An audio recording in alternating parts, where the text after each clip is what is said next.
a Hans. Hans nos va a platicar sobre detección de fraudes en servicios financieros utilizando Graph Analysis y Machine Learning con tecnología de Oracle.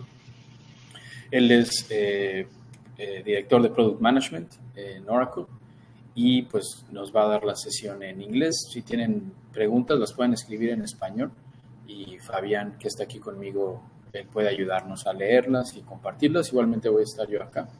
Yo soy Rolando Carrasco y soy parte del equipo de LAUC. Les agradecemos que hayan estado pendientes de la agenda del evento y que estén participando en él. La presentación está siendo grabada por si alguien la quiere volver a ver. La vamos a compartir días después de que termine el evento. Okay, so thank you, Hans. I just introduced you for the audience. Thank you again for your support, and we are very glad to have you as part of our agenda. So you may start now. Thank you again. Yeah, okay, thanks a lot. And also a warm welcome from my side. First of all, apologies that I seem to be sitting in the dark. We did have the camera to work and it looks like it was working, but somehow it is not. It is not quite as late in my place that it would already be dark. That said, I am based in Hamburg in Germany, so I'm a couple of hours in terms of time zone away from probably most of you. It's a great pleasure for me to be on the LAOUC community tour. That's actually a first for me. I have been presenting at quite a few Oracle user group conferences over the years. I think my first one was at DOAG, the German Oracle user group, in 1998, I'm almost ashamed to say. And since then, I've been sort of presenting in many places. Unfortunately, I do not speak Spanish. Both my daughters do, but I don't. I'm sorry about this. So I will have to be presenting in English. The topic, as you just heard, will be fraud detection using graph analysis and machine learning. I will be using customer references and examples from financial services, but even if you're not working in that industry, I hope that the talk will still be interesting because many of the problems will be applicable in some way, shape, or form to other domains as well. And even if you're not familiar with graph technologies, you should still be able to take away the fundamentals from this talk. And before I forget, right, to reduce the risk of death by PowerPoint, I will show you what our tools look like in practice. So stay tuned for the live demo. Now, typically, I'm not particularly good at monitoring the chat and everything at the same time. And in my case, I actually have the additional challenge that I'm using two screens and things are all over the place. So maybe Fabian, if you could notify me if there's any chat or if there's any issue, if there's any sound problem or whatever, right, do let me know. Also, if I'm speaking too fast or whatever, right? Good. So off we go. Now, before we actually start, let me do one thing. Let me just briefly put things into context. I guess most of you know about Oracle being a converged database, right? Just to let you know, the graph technologies, which I will be talking about in my presentation, they are part of the multi-model capabilities of the Oracle database, right? You can use Oracle as a document store, as a spatial analysis platform, as a machine learning engine, and so on. And the graph technologies are an integral part of that. And what they specifically offer, and what makes them special, is that graph technologies give you a different view on your existing data, right? Which means that they enable you to basically to generate value from your data in ways you couldn't do before. And I hope it'll become clear what that means in the next few minutes. Right? There are two more things which I would like to briefly mention here. One, the graph features are available in all editions of the Oracle database and all relevant cloud services without additional license cost. Right? No charges any longer for the graph technologies. And two, we're supporting two different graph models. Right?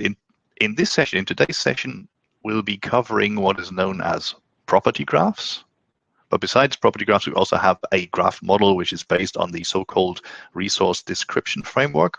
or RDF for short, which you may have come across in the context of the semantic web, right? We already implemented support for RDF knowledge graphs many years ago, and we're continuing to enhance that functionality, but that's not the topic for today, right? If you're more interested in semantic technologies, I'll give you a couple of links at the very end of this talk with further information on our graph technologies, and that'll include the RDF technologies, okay?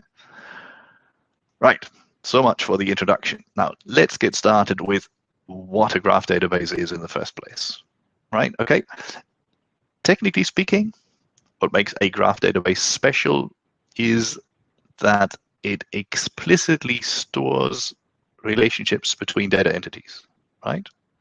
That makes them particularly useful if you want to discover and understand relationships. Right now, what does that mean? Let me give you an example. Let's assume that you have bank transaction data in a relational format, like what we've got here, right? We have a customer table, we have an accounts table, we have a transaction table, and let's assume that you want to answer two questions. First question, is there any money flow between Bob and Charlie, right? Okay, let me just quickly see if I can highlight that here, right? So let's take the laser pointer, right? So we have Bob here, that's customer C2, and Charlie, customer C3, right? And they have one or more accounts, and then you have all these transactions, and now the question is there a money flow between Bob and Charlie? And when I say transaction money flow, that doesn't necessarily mean that Bob transfers money directly to Charlie, but a money flow would be from Bob to someone else, to maybe someone else, to maybe someone else, and then to Charlie, right? That's the first question. Is there any money flow between Bob and Charlie? Second question, are there clusters of transactions?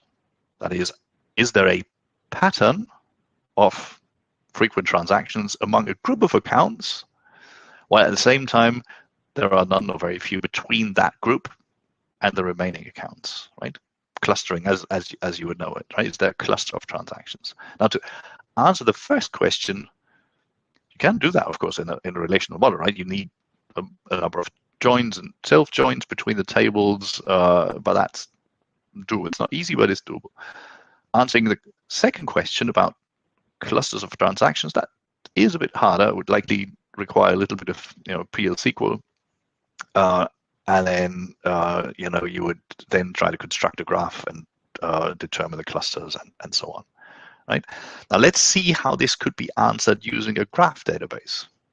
Right, if you look at the little graphic here on the left-hand side, right, with Bob here and Charlie here, if these what we call vertices, these dots, represent their accounts, if you represent this in this way, you can immediately see, there is a path from A1 to A3 to A5 to A4. So there is a money flow between Bob and Charlie, right, with the edges here being directed edges and representing the money transfers.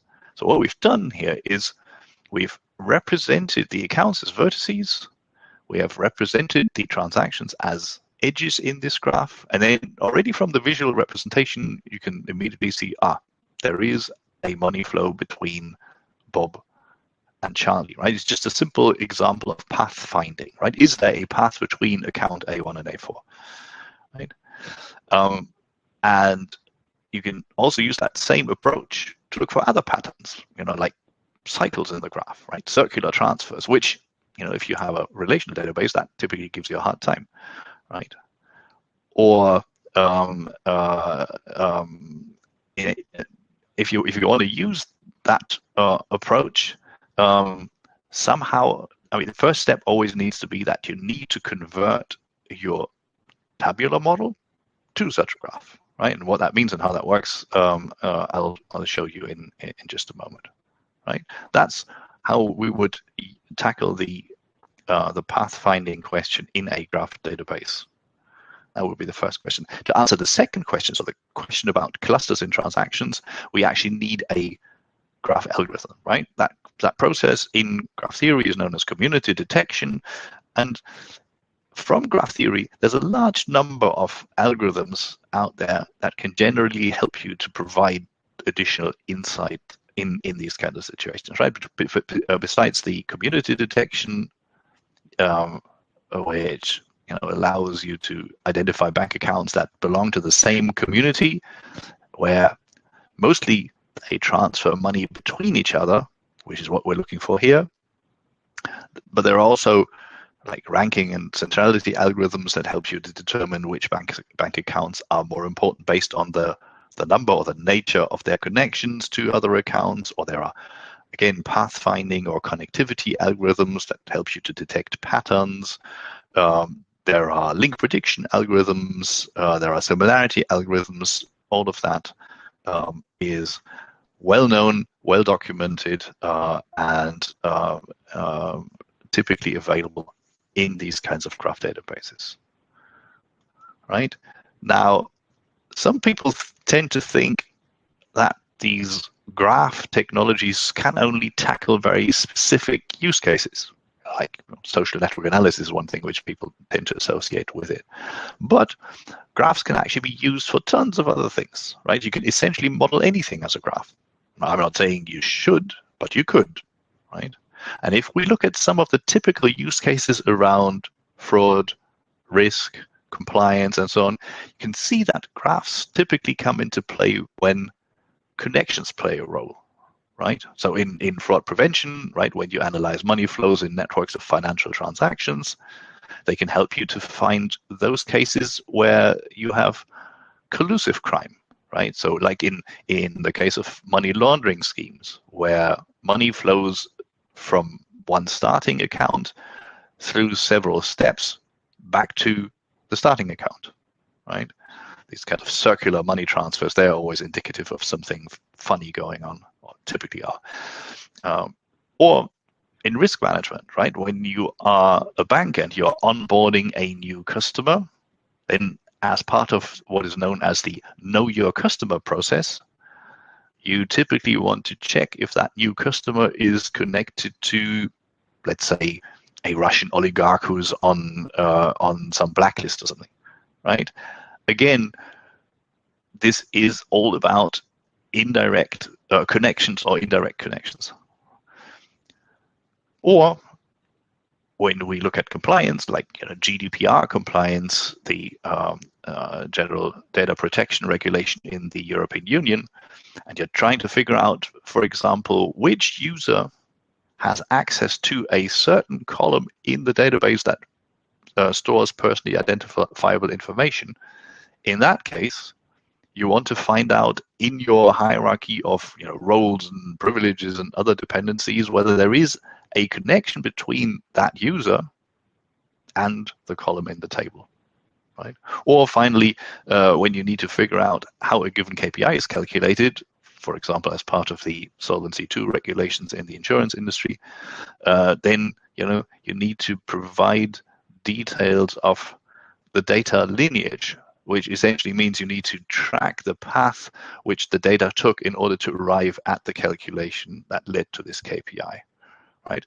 So in summary, graphs are always particularly well suited for the analysis of either networks or relationships, like indirect relationships in particular, hierarchies, or like what you have in dependencies, for instance, or paths. And paths could be processing flows, for example. Right? These are the use cases in fraud, risk, and compliance in particular. But of course, besides fraud, risk, and compliance, there's lots of other use cases in financial services where these kinds of data structures occur, right? Or where graphs can help, like in customer 360 analysis for targeted marketing, or when you do dependency analysis in your IT infrastructure, right? What happens if I change this library, which is part of that solution, which is which is running on that server, which is in turn being used by that other server? These kinds of dependencies and indirect relationships in IT infrastructure, or if you want to do malware detection in IP networks and so on, right? So there's loads of use cases in all kinds of industries, right?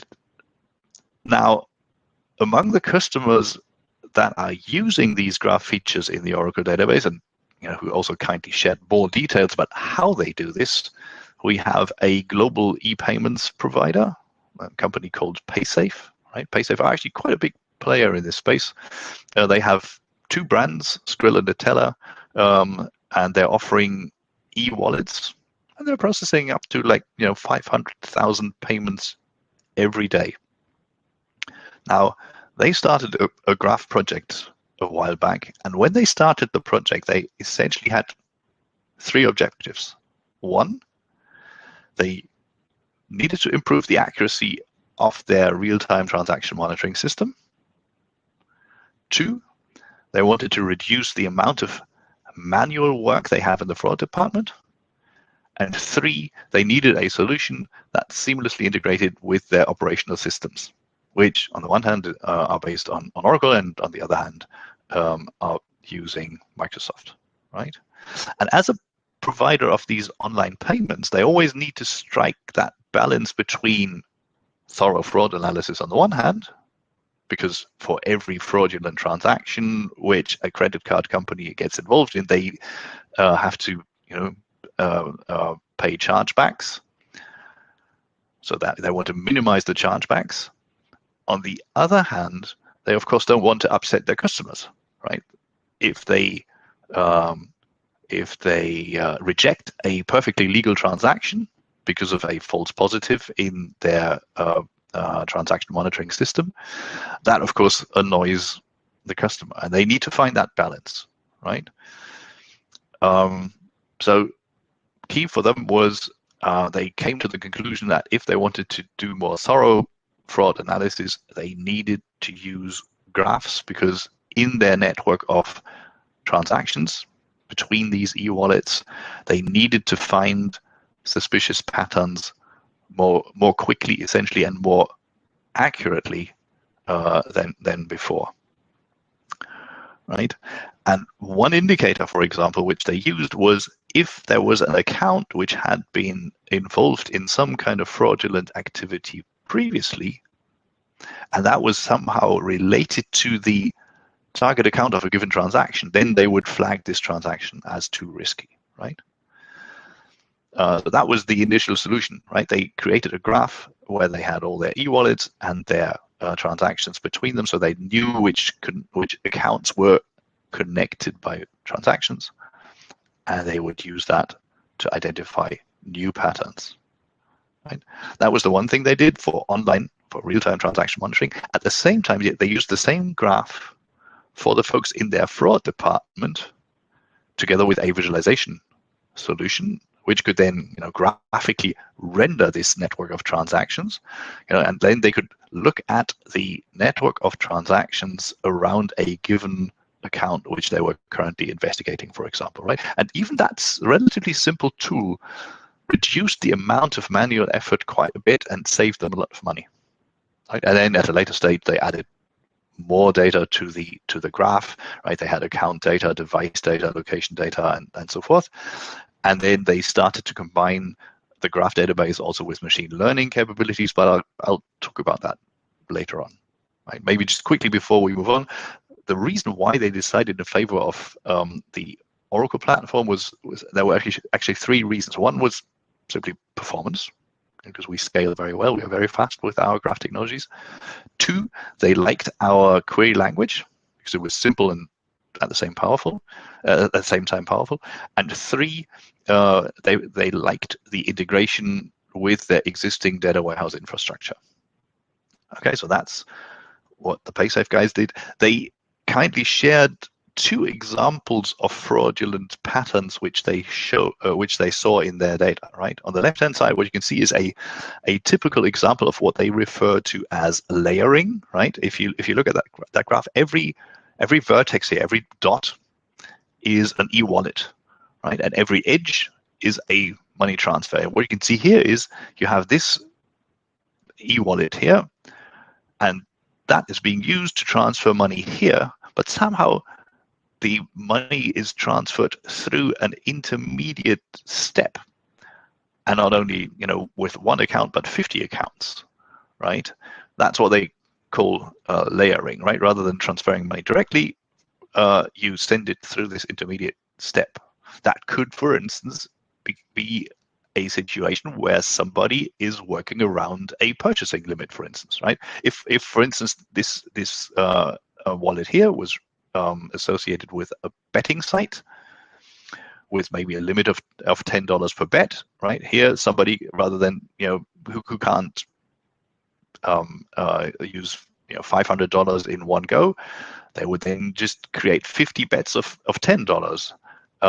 Or it could be that somebody is just trying to obfuscate the origin of the money. But in both cases, this would be undesired patterns, right? And that's what they're trying to identify with their solution at Paysafe. The other thing here on the right-hand side is kind of similar in that there's also primarily one source of the money, which is this guy here, and one sink, which is that guy. And then there's lots and lots and lots of transactions going back and forth between all of these accounts. And what this shows just clearly is that somebody is trying to hide a simple money transfer in large amounts of data, right? Clear indication that there's something fishy going on.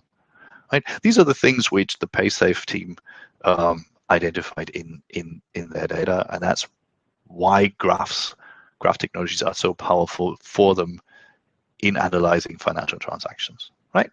Okay. Now let me take a quick break and let me have a look at whether there's anything going on in the chat. Okay, nobody with any chat questions, comments, or whatever. Okay. Then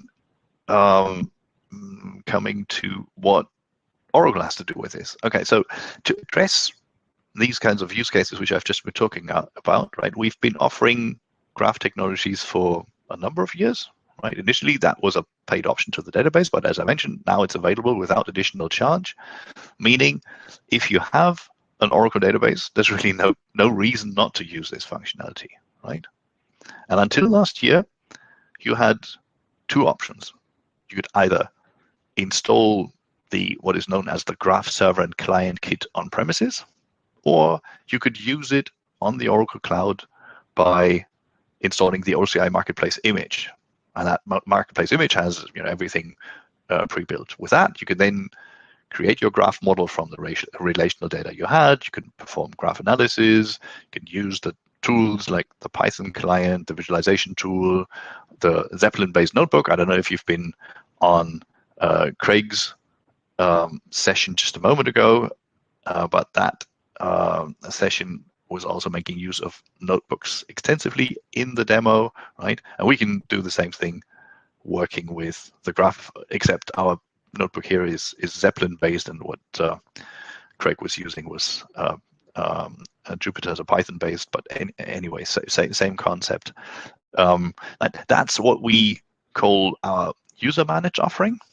And before I forget, if you use either of these two user-managed options, you can always use the latest Graph Server and Client Kit with your database, right? As long as you have a database 12.2 and above, you can use the Graph Server and Client Kit.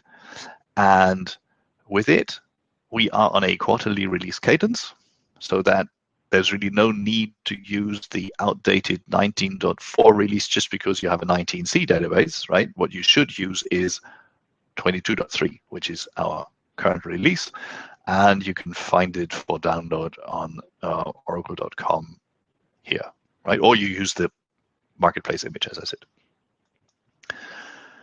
Now, since early last year, there's another option which we can offer you, and we've really tried to make it easy for you to get started with this. What we've developed is what we call Graph Studio in Autonomous Database, which is a complete graph database and analytics environment, and it's all ready to run, right? It's a feature of the Autonomous Database, which not only means that it uses the database as the persistence layer, but it is also an integrated environment which we are managing for you. So it inherits all the self-driving, the self-securing, the self-repairing capabilities of the Autonomous Database. Okay. So in addition, Graph Studio includes a modeling tool that I'll show you in just a minute that helps you to turn relational tables into a graph. And it has a notebook-based environment which you can use to work with the graph and has the visualization included and so on. And of course, all of that sits on top of the graph analytics engine, which we've had out on the market for a number of years. Okay. Good. Now, as I said, I wanted to show you some things in practice, right? So I think we're done with the introduction, unless anybody's got any questions. Let me just quickly have a look at the chat. If that's not the case, I think we can move on to what I wanted to show you today. So what I've prepared for you is a little demo scenario that starts in the relational world, right? In this case, in a fictitious financial services environment, right, where we have two tables, like what we've got here on the slide, right? One table containing information about bank accounts, like account number, account holder, and so on, and the other storing transactions between these accounts, right? Essentially, the two account numbers and the amount of money which is being moved between these two accounts, right? And the first thing I'll do with these tables is to convert them into a graph model. I'll briefly explain how that works in general, and then we'll look at what this looks like in practice. And once we're done with that, first thing we want to do is try to find circular payments, right? Like in this little graph here, right? So money moving from account 2 to 833 to 672, and then back to 2, right? And I'll try to explain what kind of pattern matching queries we can do in general, give you a little bit of an introduction to the query language, the PGQL, the property graph query language, and then again, we'll look at it live, and then we'll move on to the graph algorithms, which I already touched on a moment ago, right? So in that case, what we want to do is to compute the distance from a given account, which has been identified as fraudulent, by counting the hops, essentially, from that account to a given vertex. Right, and you can use that metric very nicely as an indicator for risk.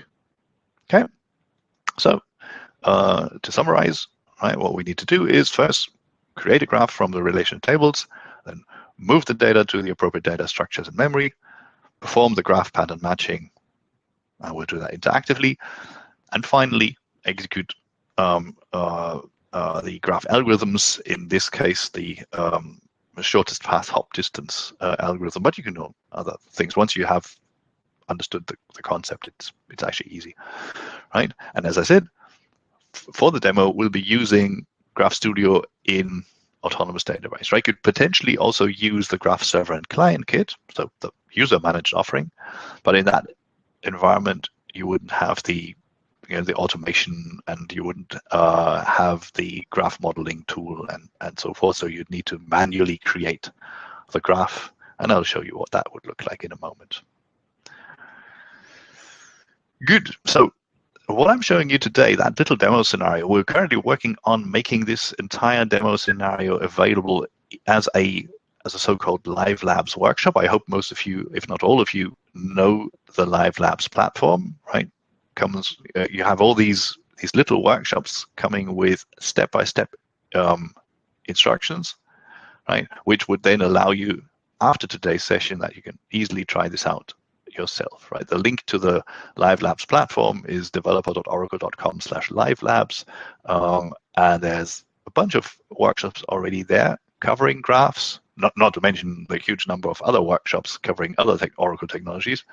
And as I said, there is one using the bank transactions data set already, but as we've added a bunch of great new features to the visualization, we needed to rewrite larger parts of that scenario, and that is work which is still in progress. Good. Now, in the interest of time, and as there's nothing graph specific in the setup and everything, I will skip all the creation of a cloud account and the loading of data and all of that. I assume most of you have already done that previously. Good. So what do we need to do first? Well, first thing is we need to create a graph from relational tables. And unfortunately, I don't have too much time because I also wanted to accommodate the section on graphs and machine learning in this talk. We have a bunch of training videos, or you can use the live labs for more details on how to come from a relational environment to a graph. But maybe just quickly, right? Unlike in the relational world, a graph model is a bit different in that the model depends, at least to some degree, on the kind of problem you're trying to solve. So there's in relational theory, have all the third normal form and everything. That is not the case in the graph world, and there's typically more than one solution to mapping a relational environment to a graph. That's the one thing. And the second thing is actually not uncommon to also go back to the drawing board after the initial round of analysis, because during the initial round of analysis, you've discovered that maybe you want to use a slightly different graph model to start with, and then you go back and do that again. Like, for example, if you have an e-commerce website and you have a table of customers, you have a table of products, and they are like in the sales history schema, if you know that, are connected through a sale, right? You can either model the customer as a vertex, the product as a vertex, and every sale could be an edge, or you could also model that sale as a vertex, which you can then use to connect to other information, like which store was that sale associated with, maybe, or something of that sort, and model it that way. So, as I said, there's no strict answer, right? One thing which is also different, if you come from a relational background, is if you have an end-to-end relationship, like in the case of products and customers, where one customer can purchase one or more products, and a product is being purchased by 0 or more customers, these end-to-end relationships in the relational world, you would need to model with an intermediate table, right? In the graph world, you can just create a connection. You don't need the intermediate table. You can have a product connected to many customers and a customer connected to many products. That's no problem, right? In any case, what you end up with in our environment is you need to create a create property graph statement. And that's exactly what we've done here, right? We have a DDL statement like this one, right? Create property graph, give the graph a name. And then we have the tables which are then mapped to vertices in the graph, right? So here we have the customers and the products, which become vertices in the graph, and the customers have a certain set of properties, the products have a certain set of properties, and every sale in this case we are modeling as an edge, and an edge which has the customer as the source and the product as the destination. The label of that edge is purchased, and then maybe we want to add something like quantity, how many products did the customer purchase, right? This is how we would come from a graph model to from a relational model to a graph, right? And I'll show you what this looks like in practice. Let's see if I can get this to work. You should now hopefully see.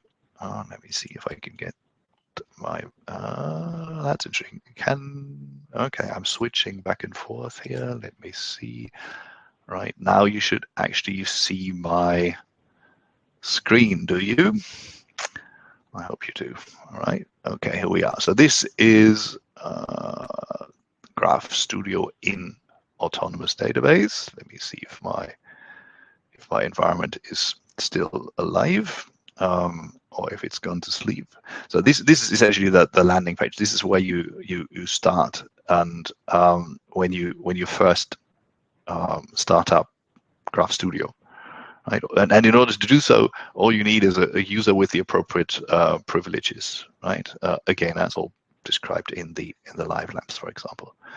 But coming back to the question of what do we need to do first? Okay, we need to model our graph first. Start modeling is what we want to do.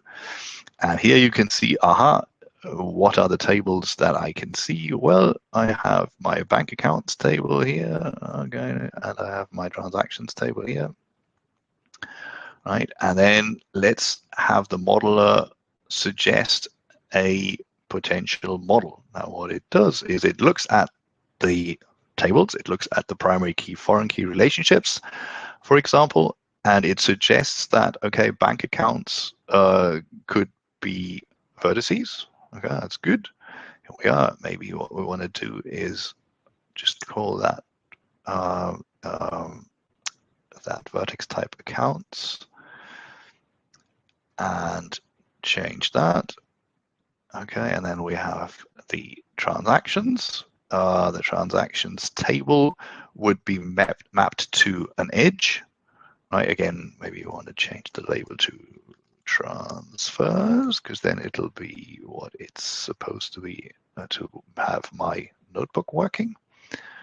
And with that, there's one more little change. If you look here, the source table is the bank transactions table, has an edge key, and the source is bank transactions to account ID, and the destination is bank transactions from account ID. No, that's not what we want. We want this the other way around. So we switch the direction, because if you have money transfers, this is a directed transfer. It goes from an account to an account. Now that's correct. It goes from an account to an account. And what this thing does in the background now is it creates the create property graph statement. So you have the key, you have the label, you have the properties, just like you saw on the slide a moment ago. Okay, and now I could actually go and create that graph. In the interest of time, we're not going to do that. I have already prepared that, and we can make use of that graph in the notebook in just a second. But before we do that, let me briefly explain to you what we need to do first. Okay, let me see if I can switch back. Okay, you should now actually be able to see my slide again. Yes, okay, I think that works. So that was the property graph DDL, which we've just seen. There's one more step which we need to do, and that's to create the appropriate data structures, which we need to get the performance for the graph algorithms which we need, right? Now, to generate these data structures, we have to retrieve the required data from the source tables, right?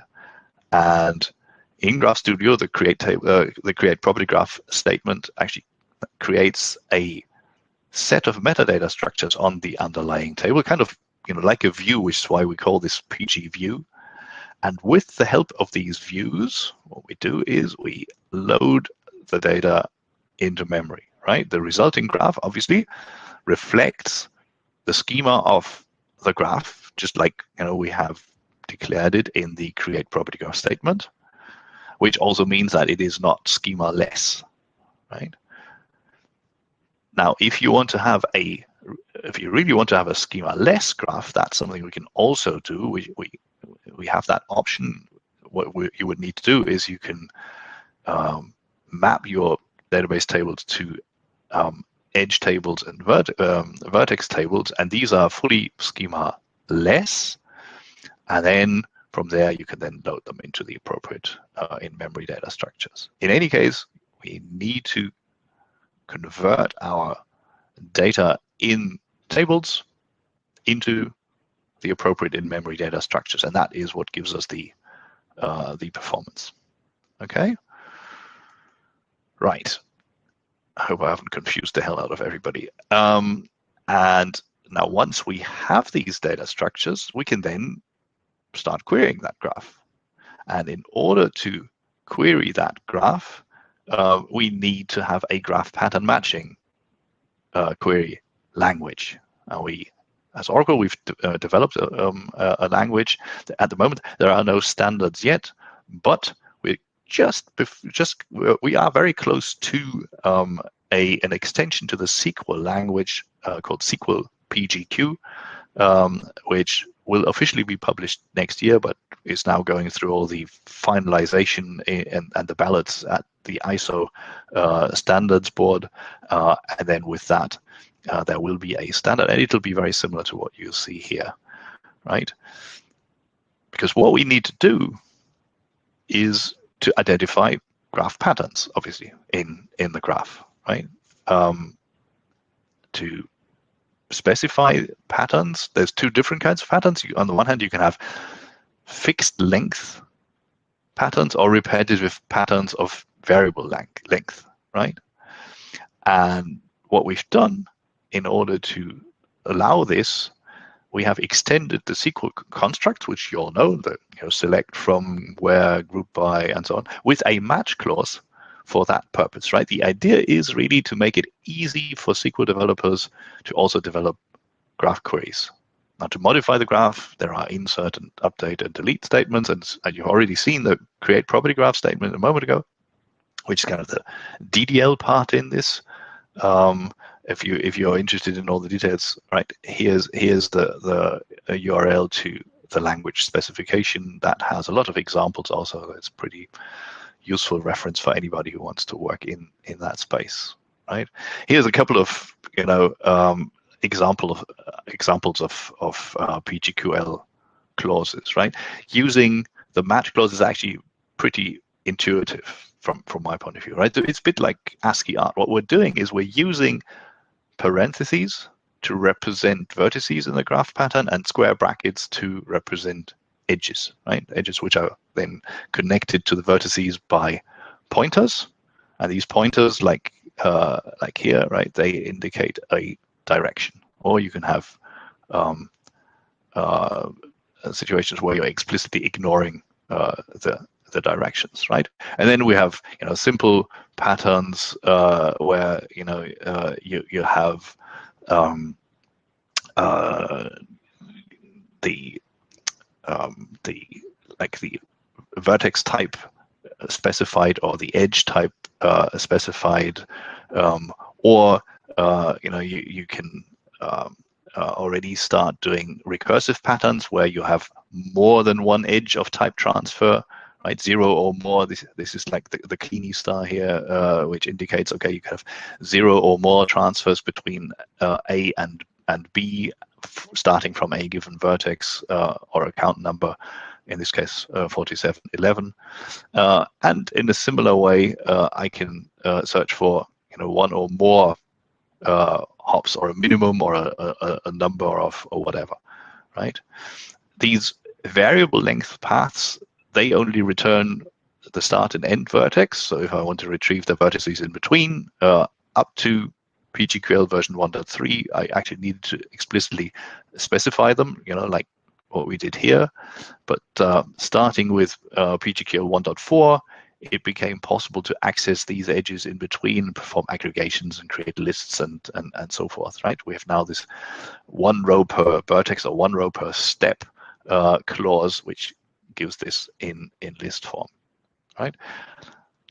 There's a bunch of other constructs like, shortest path, any shortest path, all shortest paths, top K shortest paths, and so forth, which in the interest of time, I'm not going to go into. A couple of additional language constructs. So at the bottom, you can see an example of, a relatively simple but pretty powerful PGQL query where you're trying to find all ancestors of 2 given people, all the common ancestors, right? So you go up a hierarchy and try to find all common ancestors. This is what this query allows you to do. And if you want to do something of that sort in SQL, it's an interesting exercise. Of course you can do it, but it's recursive and it's not trivial, right? So these PGQL queries are actually pretty compact and therefore easy to maintain. So that's the queries. And then besides the query language, we have support for lots and lots of algorithms. We we've implemented over 60 algorithms in the meantime for ranking, for community detection, for pathfinding, and so forth. And all of these algorithms are parallelized to the degree that they can be parallelized, right? So if you compare that to other graph databases, you'll find that they just scale extremely well. I have one example here, which is the PageRank algorithm, which you may know from the Google search results, right?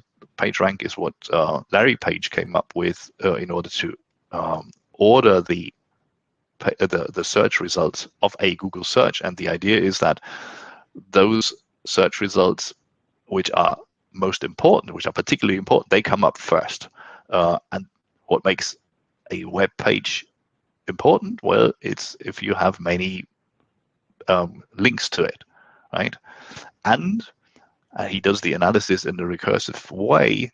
If you have a page which is directly linked off an important page, like here you have this, maybe this is oracle.com, and you have that web page connected to it, that becomes more important because this is a page with lots of links to it and lots of traffic on it, and that makes the other one, even if it has only a very small number of links, makes that more important. This is essentially how the PageRank algorithm works, and it's one of the examples which you can use to find important vertices in your graph, right? If you want to run these algorithms, we are actually offering two APIs. We have a Java API, we have a Python API, and what they would do is they add the results as new properties to the graph.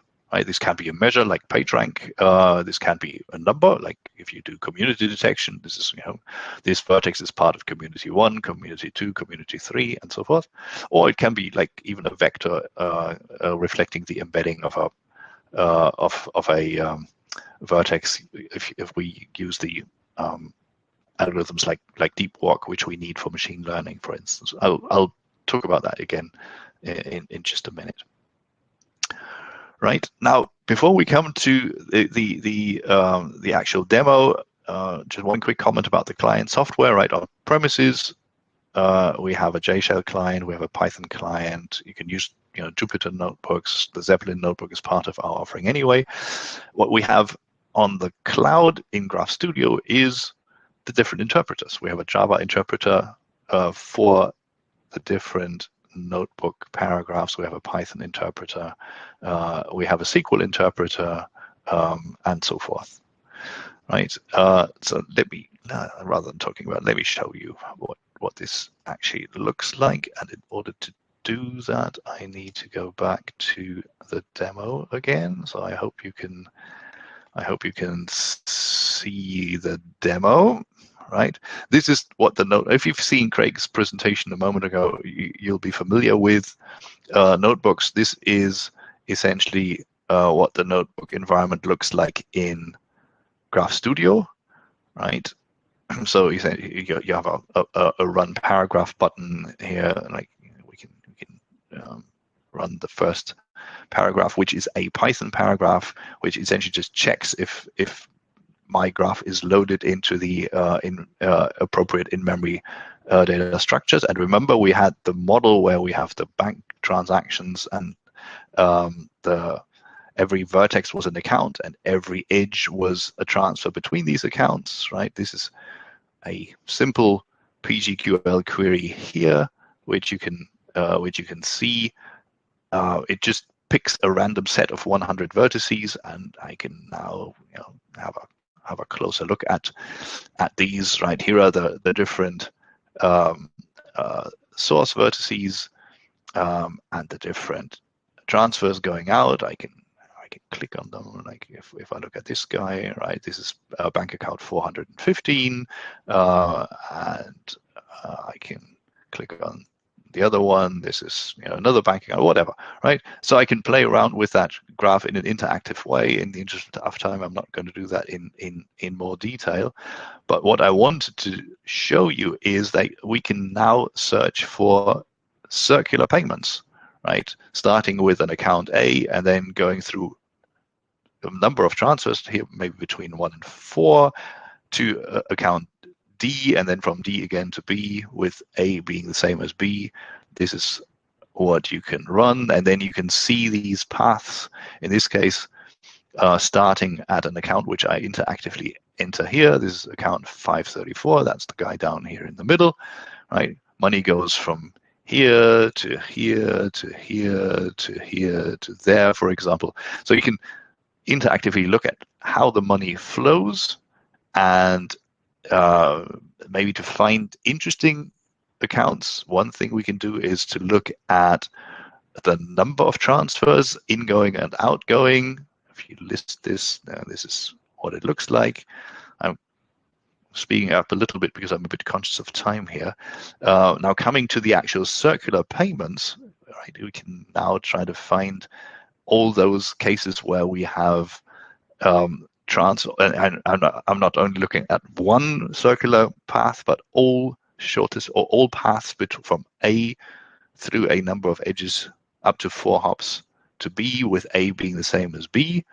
And that gives us a situation where, starting at this account here, which is 934, we can go from here to here to here to there, and again from here to here to here to there. So you can see how the money flows, and this is clearly suspicious because there are 3 situations with 4 transfers where money goes out from this account and then lands back in the account. That is something which you would typically see in money laundering. We can do this with more steps and so on. Again, in the interest of time, let's just jump over that.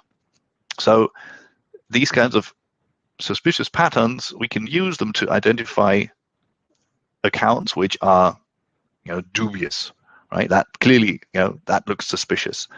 And let's assume that in the fraud department, we have actually determined that this account 934 is involved or has been involved in illegal activities. What we now want to do is to look at where did the money go from this account 934, because chances are that the accounts which are close to or which have received money from account 934, they are also potentially also part of that scheme, right? And again, there may be accounts which have received money, which have then passed on the money to, again, further accounts, which are still close to account 934, but not directly connected.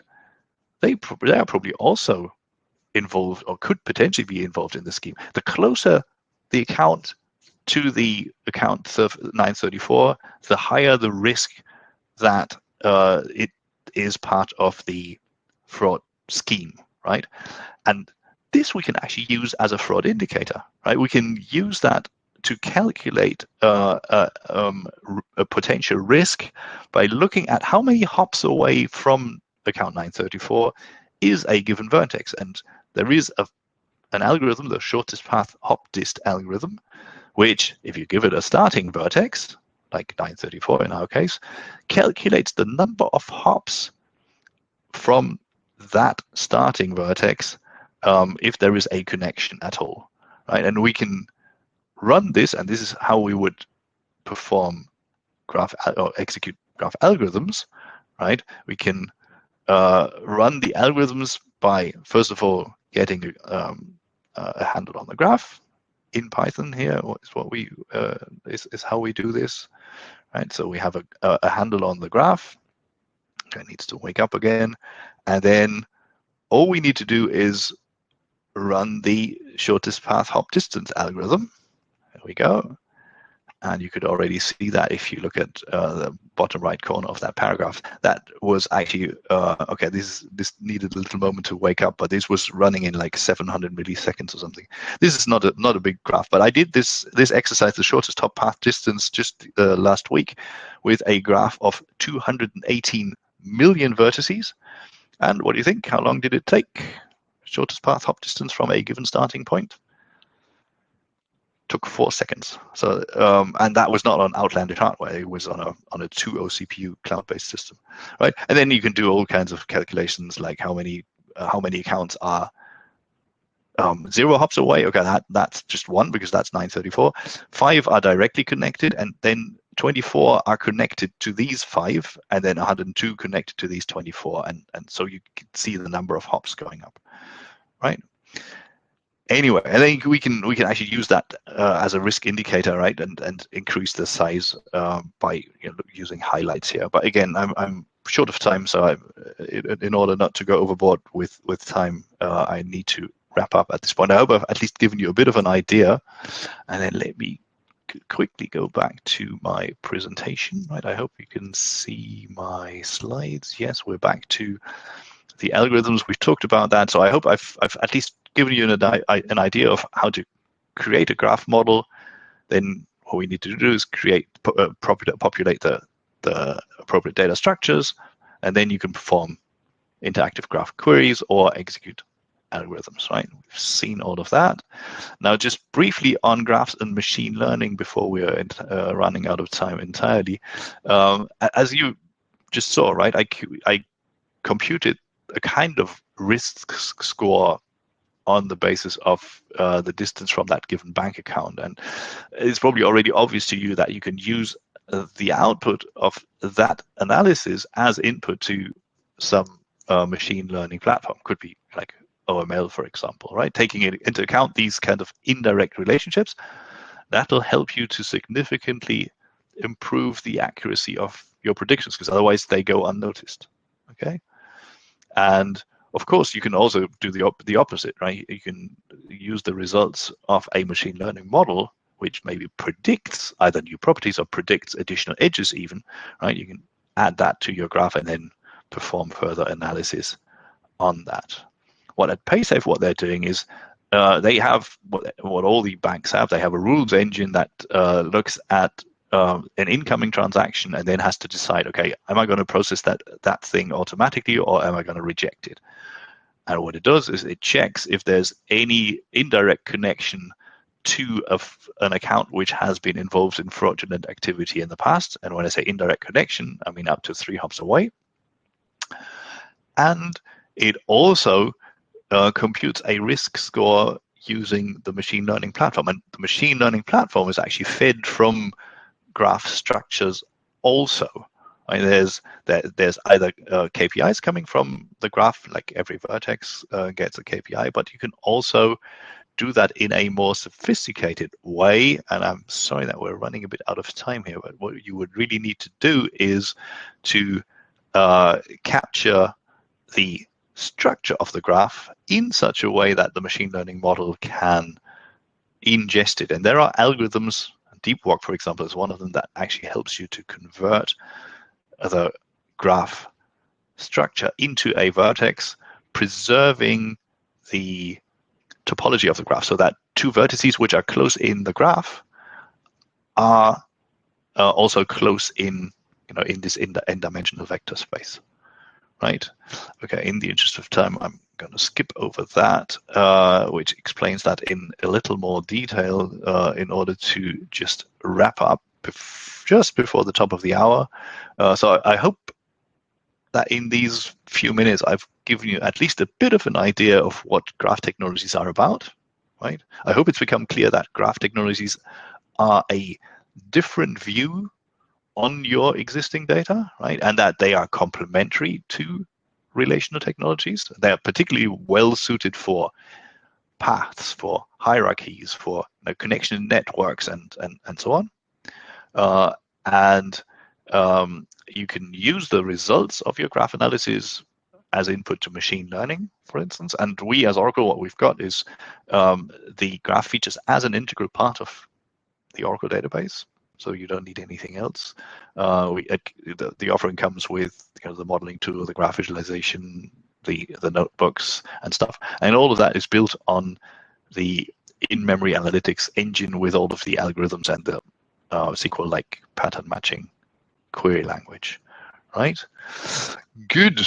So where can you find more information? Well, of course, there's the product page. If you want to get your hands dirty, I do recommend the live labs. We have a dedicated blog on this, although we're in the process of migrating to the Database Insider blog, which is where you'll find more. There's also, if you look for the tag Oracle Graph, there's also blog posts on medium.com, for example, or videos on the Ask Tom series. We have our YouTube channel, or you could follow us on Twitter and so forth, right?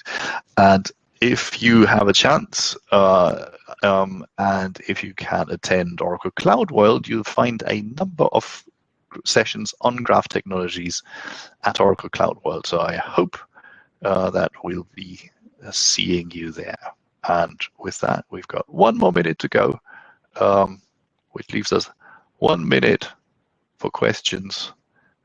Anybody, any questions? Feel free to stick them into the chat. Or Fabian, anything from your side, maybe?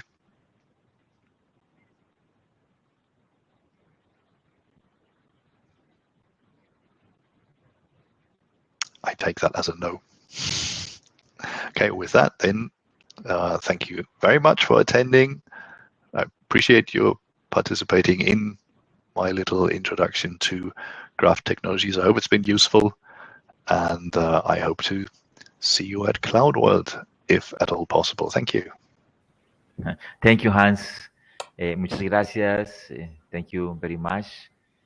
Bueno, de nuestro apreciado público, si hay alguna pregunta para Hans, está allí dispuesto el chat para que nos la puedan dar. Por allí ya uno de nuestros participantes nos dice thank you very much. Y bueno, estamos esperando si hay alguna pregunta para Hans, si no ya para dar por cerrada nuestra sesión. Una gran conferencia.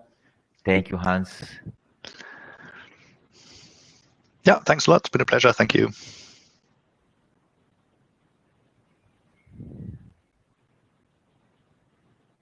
Bueno, creo que todo ha sido muy claro en la charla, sobre todo todos los temas en relación de cómo en algún momento el Machine Learning puede aplicarse, puede trabajarse, puede realmente hacer grandes desarrollos en relación con lo que son los servicios financieros mediante el análisis gráfico.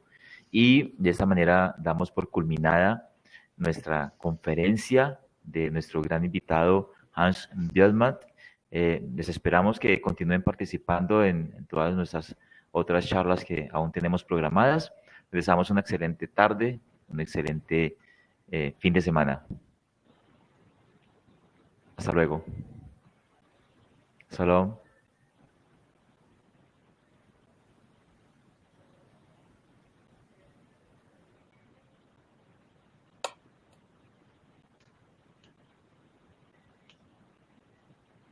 Con mucho gusto.